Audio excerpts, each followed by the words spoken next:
Welcome to Paris, a State of Mind.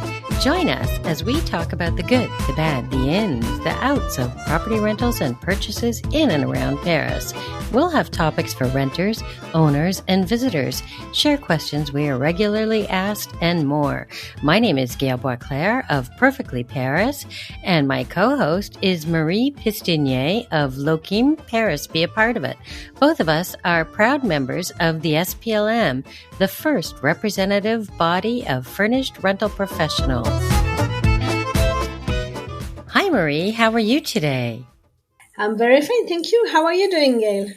I am good. A little bit windy, though. I see everything moving outside, so I kind of feel like Dorothy in the Wizard of Oz. It's going to pick me up and make me fly away. Yeah. Anyway, we had such an interesting podcast last time when we talked about the Etat des lieux, the state of the property, that we said we'd do a part 2. And so here we go. I guess today we can focus on the things that we couldn't talk about last time because we had so many other things to say. That would be today maintenance and repairs, because I don't know, Marie, I think that most people think everything that's in the apartment, the owner has to do. If a light bulb is burned out, it's the owner. If a shower hose is not working, it's the owner. Like everything, I think, in people's minds is the owner. But Marie, I'm not really sure that that is the case. Is it? No, you're right. It's there is a lot of things that are in charge of the owner. It's in the owner responsibility, but a lot of things in the maintenance are definitely in the tenant's responsibility. And that's why it's important to have a very good state of the property, état des lieux, because then your damage deposit return will depend on this. It's important for the owners because really this podcast episode is really for the owners and for the tenants because it's important to make sure that who is in charge of what. Yes. And is there a difference before we get into all of this? Is there really a big difference doing an état des lieux for an apartment that or a property that is furnished versus unfurnished? Yes, of course. You had the list of the furniture when you are doing furnished apartment. So this will be the touchy subject, the touchy topic, because if everything is brand new when you check in or when you rent the apartment to your tenant, then of course we can say this was new and this is not anymore new, this is stain or things like that. But this is where you have a blurry line because sometimes if it was already used by other tenants, it has been rented or it's not like a brand new thing, then of course it's in between. So we have to define what is the damage and is it important or not and everything. And so this is where we have the blurry line and where we really hope that people will be acting in good faith, like owners, tenant, and also agent when they are doing the checkout. Yeah, definitely. Well, I guess maybe the easiest way we can break this down for our listeners of who is responsible for what is to go by area or category. For example, is everything on the inside of the apartment the owner's responsibility to repair, replace? Like, for example, imagine if part of the wooden floorboards or ceramic tiles are cracked or broken, not from misuse, but maybe in time while the tenant is living there, or even the carpets.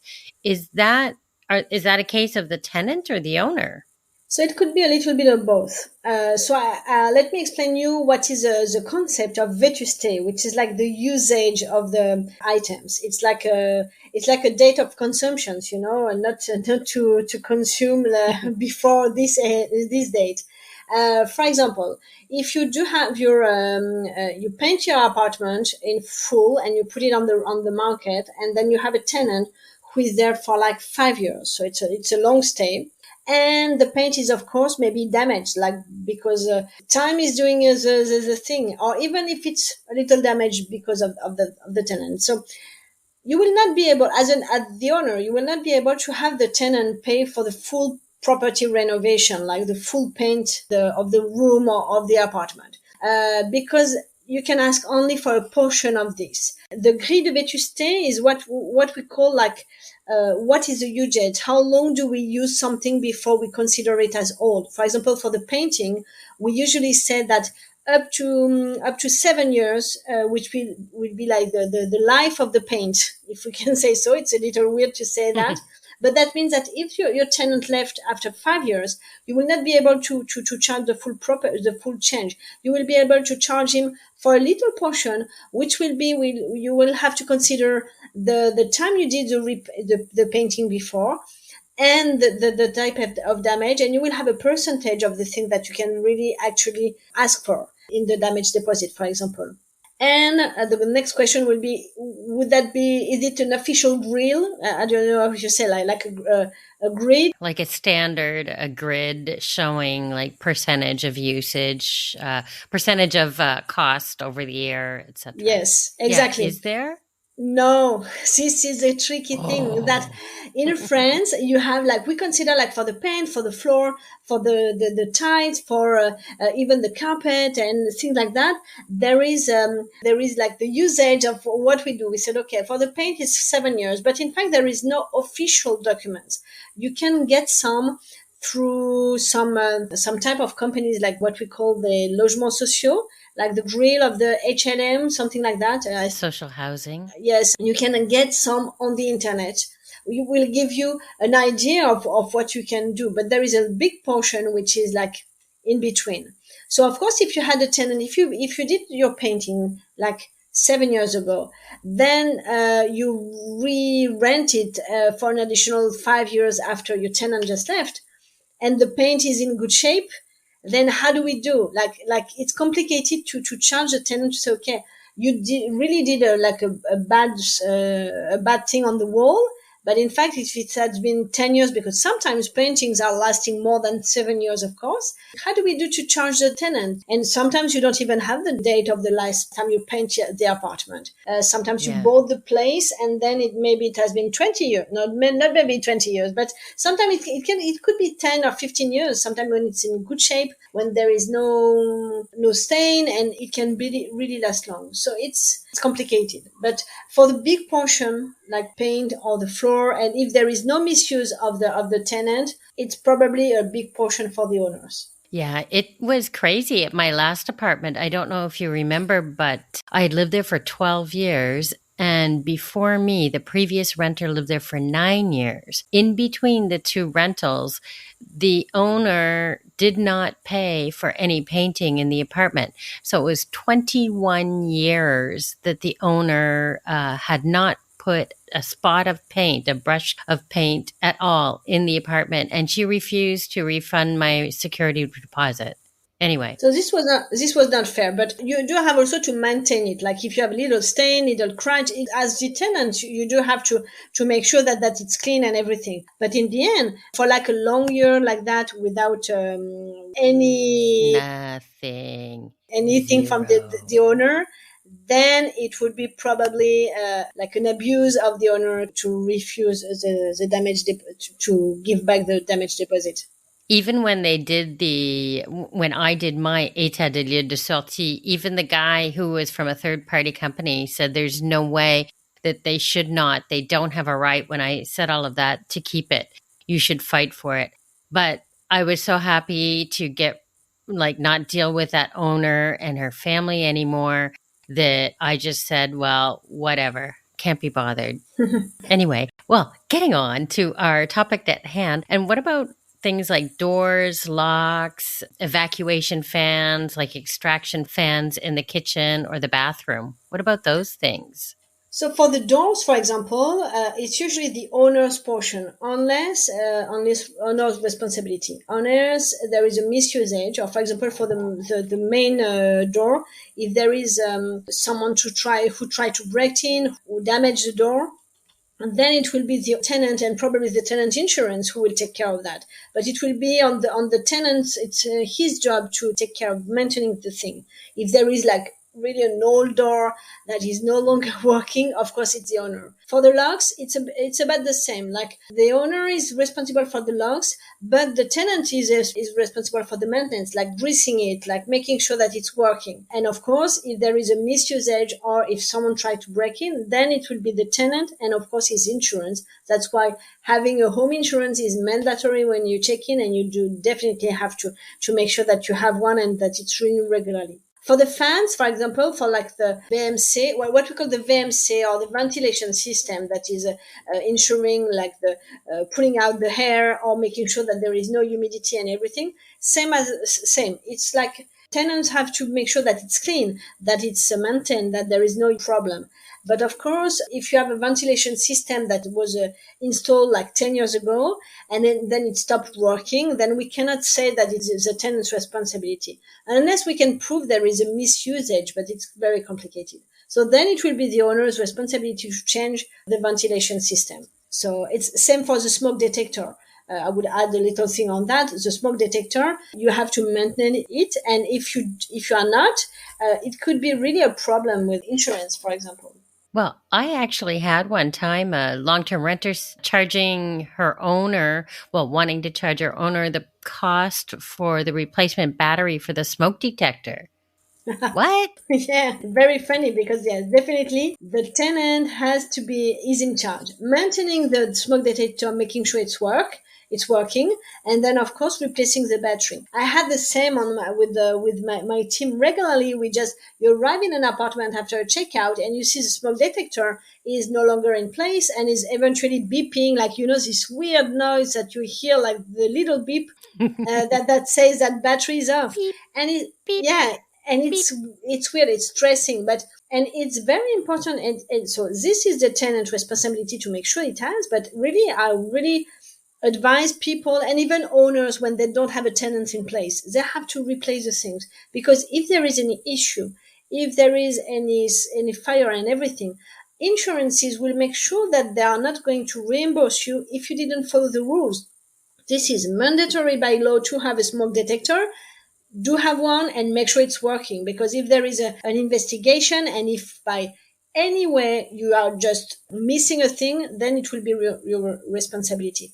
I will add a little thing that we didn't talk about last time when we talk about the Etat des lieux. It's very important when you check out, especially when you are the owners or when you are the agent, to make sure that the water is closed, because you don't know when the next tenant is going to move in. Oh, yeah. And if you don't close the water arrival, then, and if there is a leak and an issue, and depending on of course, of the size of the problem, you don't know if the insurances are not going to look into the details and to see and to make sure that you actually close the thing, because you could be responsible and they could say, okay, you didn't close, so actually the things are getting worse because you didn't close it. Good point. So this is an additional thing. So when you check out and where you are the owners and when you are not living on the premises, do close the water. Electricity is not mandatory, but water is really something important. If you do close the electricity, and same for the tenant, make sure your fridge is defrosted, because you may have a leaking issue after everything is melting down. A pool. Yeah. A nice little swimming pool. We'll be right back with Paris, A State of Mind, after a word from our sponsors. And now back to Paris, A State of Mind. Speaking of water, when it comes to things related to plumbing, who's responsible, for example, for redoing and maintaining the silicone joints, like around the bathtub, in the bathroom, in the kitchen, and so on? So this is definitely one of the flat management topic that we see the most in every apartment we have. All the joints are the responsibility of the tenants. Maintaining, cleaning, so really do maintain, do clean them, do try to redo them, even though you can do that yourself, or you can ask a plumber to do so, or you can ask a company with like small maintenances to do. If you are working with an agent, ask your agent if they can send someone over in order to do so.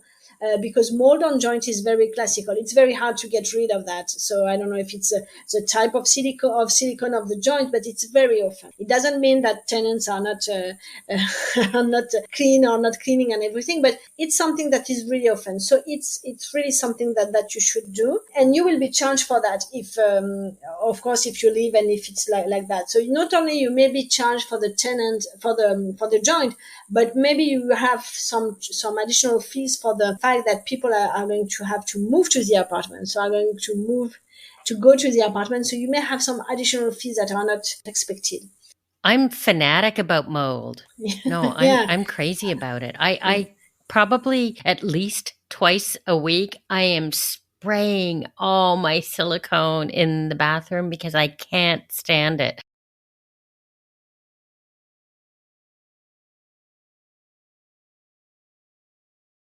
Yeah, and talking about joint, it's like we I think that you call that the faucet seal, like the little joint that you can have. Yeah, oh, what do you call that? The joint? Well, I think we just call it a joint, a rubber ring that's a joint. Exactly. So this is also the tenant charge. So your responsibility. So it's really important that sometimes it's the leak. The usual leak is close to the toilets, like the little faucet that is having the water coming in. It's usually where the joint is he's having a problem. And the worst thing is when the joint is before the general arrival of water, Oh like yeah. if it's before, you have to close the water of the whole building in order to make sure that you can do the change quickly and without putting water everywhere.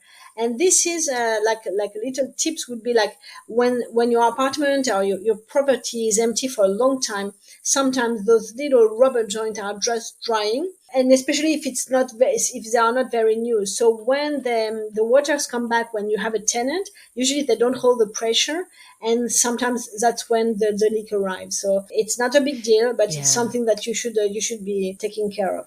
I think sometimes too in Paris, because the water is so heavy in sediment, it's completely logical that that would happen because the joint is having water go through it all the time, but it's also got a lot of sediment. So, yeah, the moment it's shut off and left off for a while, the sediment dries and it dries out the ring, and hence it probably cracks and breaks. And so, like faucets and sinks and toilets, like shower heads and hosing, the flexible hosing that goes to the shower head. What happens if one of those things, for example, stop working, or I don't know, you look at your toilet that used to be white and now it's like, I don't know, gray, black, whatever, because of all the sediment and everything that builds up on it. So this is also the maintenance. So this is why when you check in, if there is already some issue, you have to put that up in your documents, because sometimes some little you said sediment.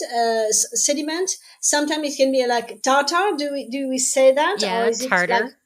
Not like tartar sauce or no? anything, or steak tartare.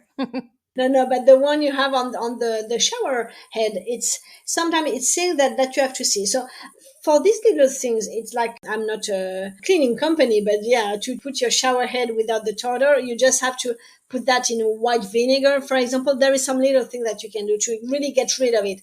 If you can, even though you arrive in the apartment, it was like that, just do that. It's not, it costs like €1, and you will make sure that the thing is working fine and is very good for you. But this is the tenant maintenance, like the flexible hose that is often like just breaking and then causing like a kind of leak in the shower, and you don't have any more pressure. So this is the thing that you are in charge as a tenant. But when you arrive, if the problem is already there, you have to ask to the owner to make sure that he replace it, or you have to ask him if you could buy it, and then he will reimburse you, or you will deduct it from the rent. Don't deduct it directly on your own. If you don't pay the rent in full, Like without asking. yes, without asking, because if you do that, then you will be in a very bad position because you are not supposed to work on the rent. So it's better you ask before, and you do it. But then when it comes to pipes, to like the full like a faucet, then this will be the owner responsibility. especially unless the tenant is misusing it. But this is where you have a blurry line when people say, okay, I opened it and then it cracks and I got the faucet in my head. So in my hand, it's like there is always a line where we don't know exactly. And it's really, we hope that people will be in good faith on all the sites. Hopefully, anyway. I guess that then kind of brings me to thinking about electricity. For example, a light switch or a socket, an outlet that's no longer working. Who should repair that or pay for it to be repaired? So when you check in, you have to make sure that everything is working, that the plug are no not moving, or like the outlet are not moving a little and everything. And usually when you check in, you do have what we call the diagnostic with the electricity. You should know what is working or not. If by hazard, like one of the things is not working, you have of course to tell the owner. And then if it's an electricity issue, it will be the owner who will definitely have in charge to make sure that an electrician comes and repairs. But if it's the plug has been pulled too hard and the thing is moving, then of course it will be the tenant. But maintaining is always the tenant's responsibility. That's really important for people to know because I truly don't think they realize that. I think most renters and owners think that the maintenance is the owner's responsibility. That's just like, for example, even, well, this is different because like a fuse box, it could be a new fuse box. It could be one of those little old ones that have the ceramic fuses that need to be replaced and all of that. That's the owner's responsibility though, isn't it? Yes, yes. This portion is only the owner responsibility. It's weird and it's rare to have like a misuse of the fuse box. It's like very something that never has happened. So if it's too old, if there is any issue, it will be the owner. Okay. And yes, finally, light bulbs. Oh my goodness. Who is responsible for replacing light bulbs at the end of their stay? Because I can tell you, I get long term renters saying, oh, I can't replace the fluorescent light bulb. It's weird, right? Okay, they're tricky to take out, but whose responsibility is this? It's the tenant. They do have to, and if you're a tenant, when you check in, make sure all the light bulbs are working order. Don't say to the agent or the owners at the end, okay, I didn't replace it because it didn't work when I came in. So it was like 5 years ago or 1 year ago. This is not going to work. So that the owner has full right, to take away the cost of the light bulb from the damage deposit. But for example, when you pass through an agent, which can be the case with my company, of course there will be some charge to have someone to go to the supermarket, buy the light bulb, come to the apartment, change it, and then go back to the office. Of course, you will have additional charge for the additional work that is done. It's not only like replacing a light bulb; it's also what is going wrong. So definitely for the cost of a light bulb, which is really really low, you have to do that in advance. Make sure that you do replace them. It's your responsibility. But same for the owners. If you are an owner, you are going to give a place to the tenant. Make sure that all the light bulbs are working fine. And if you did choose some weird light bulbs, like original light bulbs that cost a little more, that is, make sure that the tenant can know exactly what are the references. Sometimes it's complicated to have the exact light bulb Hmm. because it's a specific one. It's like this kind of what and whatever. So make sure that everyone is comfortable with the information.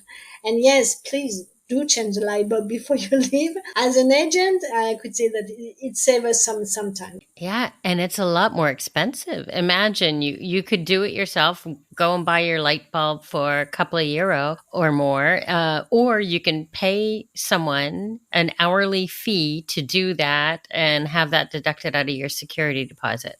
Yeah.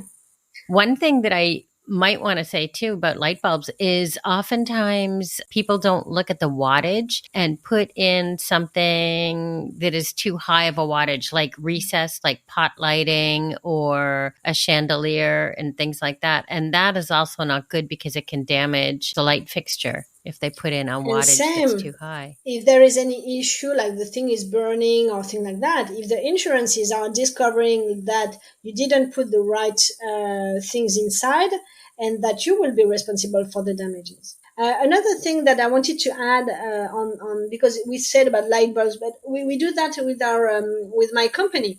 Is like I would advise owners or tenants to ask for to send a note where you tell your tenant what you are expecting from them. This is what we do. Like, okay, we expect the garbage to be out. We expect the fridge to be defrosted. We expect the cleaning to be made. And when I say cleaning, it's not only the dust on the main furniture. It's also going under the bed and doing things like that. It's also for the linen. Okay, I want to be the linen, I want to have it clean and folded, but I want to be able to count it quickly when we do the checkout. So I ask people to put them in the right order so we can make sure that, okay, we're not going to do twice or five times to count how many pillowcase we have. So this is going to save you times and also to save you money in the end. And when you are a tenant, ask the owner what they are expecting from you for the checkout. Make sure that you do have your check-in documents with you so you can double check what is missing, what is changing, and everything. But I think we said that already in the previous episode. Yeah, yeah. But it's good to remind people you never know. And I also forgot to ask about things like appliances. Let's say a fridge stops working or another big household appliance, a washing machine or whatever. What about that? So I would say that the first question would be, okay, how old are they? Like, is it a 15 years old fridge or is it like a brand new one? And so if it's like a recent one, do they have a warranty? Is it still working? So that's why owners should leave to the tenant the copy or the original of the guarantee document so they can call eventually the company and make sure that they can have someone to repair it. Then if it's broken, the question would be, are they broken because of the usage, the use of it, or because it's too old? And then depending, if it's because of usage, for example, I had the case of someone who wanted to, but I think I told you that already, like someone who wanted to defrost the fridge, the freezer, and he was it's taking a long time. Like at the end, you see those big pot of ice, and you want to put them out. And so the person took like a knife in order to help the ice to cut to move out. But then with the knife, we hear the little psh, like Yeah, the gas inside was the out. Freon or whatever. Yes, and Yeah. it was done. The fridge was not working anymore. So it was his liability. But then it could be he did to his insurance. He did a statement saying, "Okay, I'm responsible for damaging the fridge because I misused it and everything." And the insurance paid for the repairs, the change of the fridge. So it's not often like that, but you Oh, have a liability insurance in your home insurance. You have also your liability. For example, you break something in your neighbor's home, you could have your insurance taking care of that thanks to your insurance. We have a lot of insurance around us. Often we could be like that. So back to the fridge or the big household appliance, you need to see that. And depending on if it's too old, then of course it will be the owner responsibility to change it. we'll be right back with Paris, A State of Mind, after a word from our sponsors.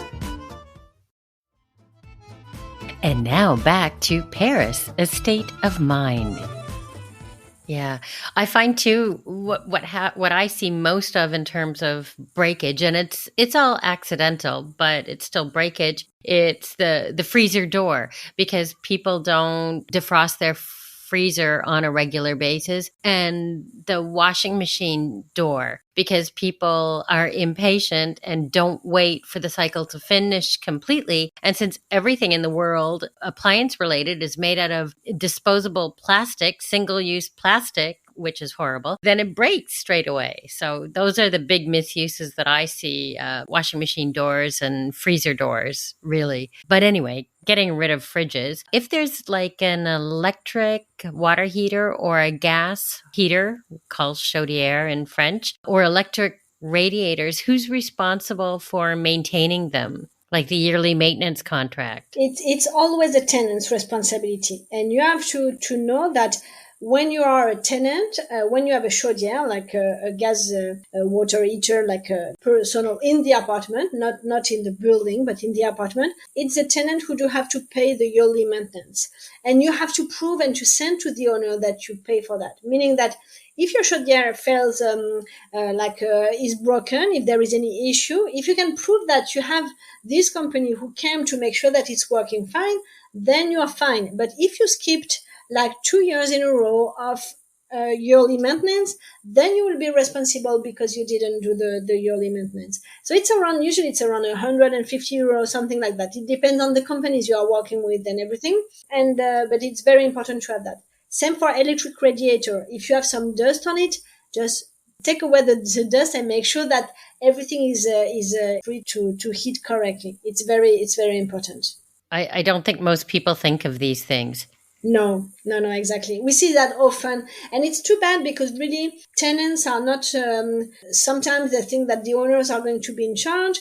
Owners think that they are in charge, but sometimes they say, okay, everything will be deducted from the damage deposit. And it's too bad because in some way, the properties is not maintained well enough because everyone thinks that, okay, it will be seen when we check out. So it's too bad because really it's important to maintain the thing in order to make sure that the fridge is not going to break down or the radiator don't have to be changed because of a misuse or thing like that. So I would add that there is a document that could recap a part of what we said. And I'm sure that we can say to our listener that they can drop us an email to have more information on that document. You can also look online to get some info. So Gail, a lot today again. What did you learn, as we would say? This was overwhelming.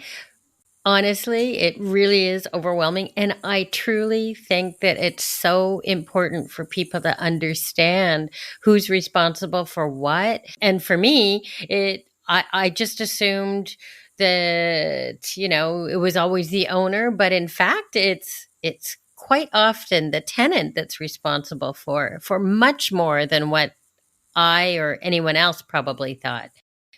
I guess my renters have been getting a break recently, right? Probably. It's good to send them the recap. Yeah. Well, thank you. That was really, really good. I think that people just really have to listen to this episode probably more than once to make sure that they understand who is responsible for what. And yes, if they don't feel like doing that, then they should definitely get in touch with us and we can send them more information. But yeah, listen to the episode, put it on replay and understand who's responsible for the light bulb, for defrosting the fridge, and so on and so on. Well, thank you so much, Marie. This was super informative. Amazing. Thank you very much, Gail. It was very, very interesting and always very fun to exchange with you. Thank you. Well, have a lovely day and until next time. Yes. Bye-bye. Au revoir. Bye. Au revoir. Thanks for listening to Paris, A State of Mind, featuring Gail of Perfectly Paris and Marie of Loquim, both who are founding members of the SPLM. Paris, A State of Mind is produced by Paris Underground Radio. The music, Jazz in Paris, is by Media Right Productions. For more information on this show and others, go to parisundergroundradio.com.